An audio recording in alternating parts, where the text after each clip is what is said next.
4の主人公だったらレオン。 In Resident Evil 6, we have 3 main protagonists, and of course, each of these protagonists has their own story. So let me run down for you who they are. First one is Leon. Everyone knows who Leon S. Kennedy is. And he's paired up with a new character, Helena Harper. And what happens is, at the start of the story, the President of the United States has been turned into a zombie. And he and Helena have to figure out how this happened and how to stop it. Chris, on the other hand, he's still a member of the BSAA. In fact, he's leading a team of BSAA operatives in China on a mission there to stop a bioterrorist attack. Along with Chris is a character called Piers Nivens. He's a younger member of the BSAA, but a very astute and a good member, elite member of the team.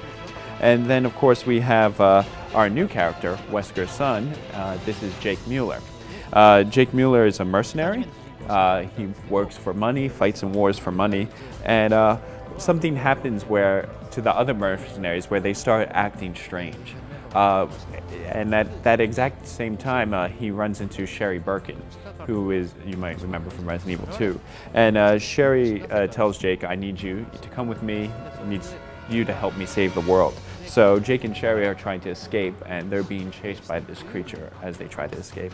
そうですね。今回3つのストーリー。What we decided to do is we tried to make it that each character has a story that stands on their own. So for example, if you choose Leon or Helena, you can play that story from start to end, and that'll stand on its own. If you want to play Jake's story, you can play that, and that will stand on its own. But as we mentioned, there is a common stage in the fact that we have China as one of the main stages in this game.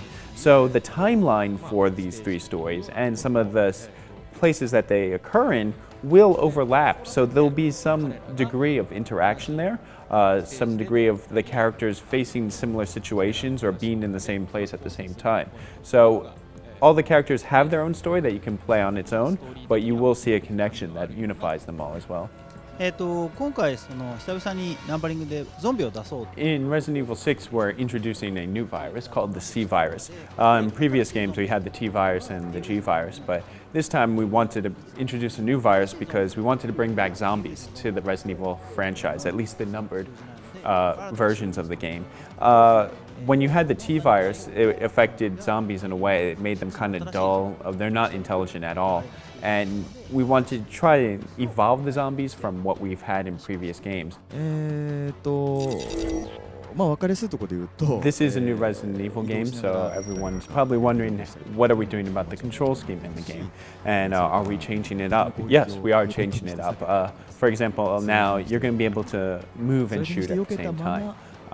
There's also other things you're going to be able to do. You're going to be able to jump out of the way of enemy attacks. You can slide and attack. You can move backwards while you're on your back. There's all these different ways you're going to be able to control the characters in the game. And that opens us up to new depictions of action in the game, new storytelling elements that we can add to that. So some people might say, oh, you're trying to make the controls better because they weren't as good in the past games. And that's not necessarily true. We're always looking for new ways to develop the characters and the way you play the game. So by adding new control schemes, it opens up the way we can tell our story in this game. So the game is Resident Evil 6. That'll be out this year on October 2nd. It will be available on PlayStation 3 and the Xbox 360. And then following its release on those platforms, you'll have it on the PC as well. Resident Evil 6.